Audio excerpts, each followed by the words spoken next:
Hello, my name is Kirsten and I am a librarian at the fabulous Red Bank Public Library. We are here again this evening for another ghostly tale with our friend, who still remains nameless.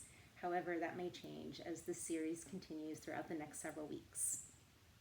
Tonight's tale comes to us from an anthology entitled Canada, Ghost to Ghost, compiled by the author Sheila Hervey. This may seem like an unusual selection for tonight, considering it's from our neighbors to the north, but personally, I love Canada. I think it has something for everyone. There's mountains and beaches and seaside towns, big cities, tundra, and even if you visit at this time of year, you can probably see the northern lights if you go far enough north.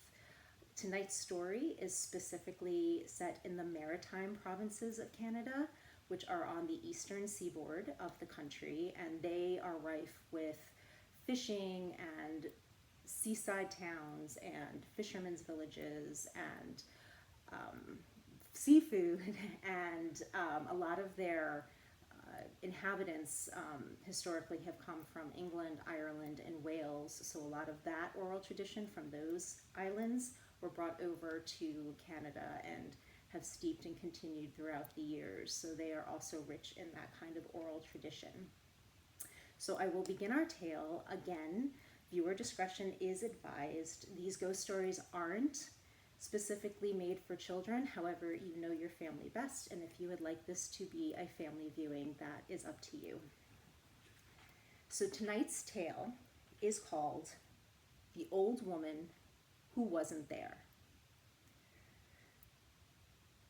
Darren Parrish had a close friend, Harold Manning, who was employed at the United States Naval Base in Argentia, Newfoundland, a few years back. Every second week, when Harold had enough time off from work at the base, the two men would pile into Harold's old car and head for St. John's to let off some steam. They never got into any real trouble, and their trips served as a welcome break from routine, something other that they both enjoyed immensely. One weekend, Harold's work shift was changed without any advance notice. He couldn't make the trip to St. John's. Instead, he asked Darren to take the car and drop it off at a garage where he had arranged to have some much-needed repair work done. Of course, Darren was disappointed having to drive into the city all alone, but he agreed. The night that Darren picked up Harold's car for the trip, conditions were poor for nighttime driving. It was drizzling lightly, and there was a thick, textured fog, a particular specialty of Newfoundland weather. Nevertheless, Darren set off promptly, and he was anxious to complete the 2-hour journey as soon as possible. For some reason, Darren felt chilled to the bone that evening. He turned the car's heater to its highest setting, but it made no discernible difference. He made a mental note to have the mechanic check this when he was going over the list of other repairs. Darren had traveled approximately 30 kilometers or so when he had the distinct impression that someone, or something, was present in the car with him. Imagine his shock and horror when, glancing in the rearview mirror, he beheld the image of an old woman sitting in the back seat directly behind him. She was dressed in a shapeless, dirty-looking gray dress, and wrapped about her head was a dark shawl. With her bony fingers, she formed a stiff triangle in front of her face, and she seemed to be staring intently at the terrified driver. As Darren jammed on the brakes, he nearly lost control of the vehicle, and later considered himself extremely fortunate to have missed plunging over the embankment. Slowly regaining his composure by the side of the road, Darren turned on the interior dome light of the car. The woman was gone. He searched every inch of the back seat. There was nothing there except for a few gum wrappers and some loose change. Why, he pondered, am I having this hallucination? Reluctantly, Darren got back into the car. He drove the balance of the journey with the interior light turned on, so what if the police stopped him? By now, he was nearly to the city limit of St. John's. And then suddenly, he was no longer alone. Once again, the frightening apparition of the gray-garbed old woman was in the rear seat, her aged, bony fingers forming a triangle in the gloomy light of the car's interior.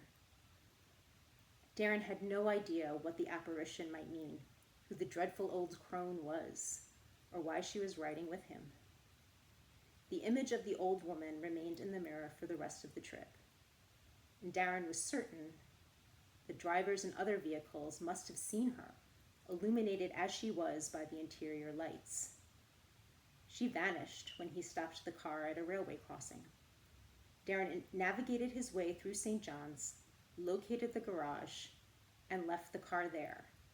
He didn't care if he never saw that particular vehicle again.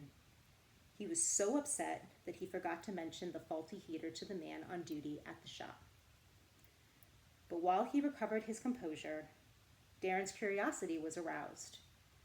He began to do some quiet investigating about his unwelcome passenger. Unwilling to reveal what had occurred on the trip to St. John's, Darren asked Harold where, when, and how he had come to acquire his vehicle. Harold's car turned out to be what most purchasers are careful to avoid, an accident rebuild. Although the vehicle had not sustained serious structural damage, 2 people had died in the accident in which it had been involved. Harold had dismissed this particular piece of past history. The price had been right, and he wasn't superstitious. And besides, for the past year and a half, there had been no problems. Mulling over this information, Darren was struck by the notion that perhaps the old woman had been one of the fatalities in the automobile accident. Maybe he himself was fated to become number 3, completing the triangle that she had formed behind his head. He vowed to avoid any further travel in Harold's car. He might, he thought, even invest in a vehicle of his own.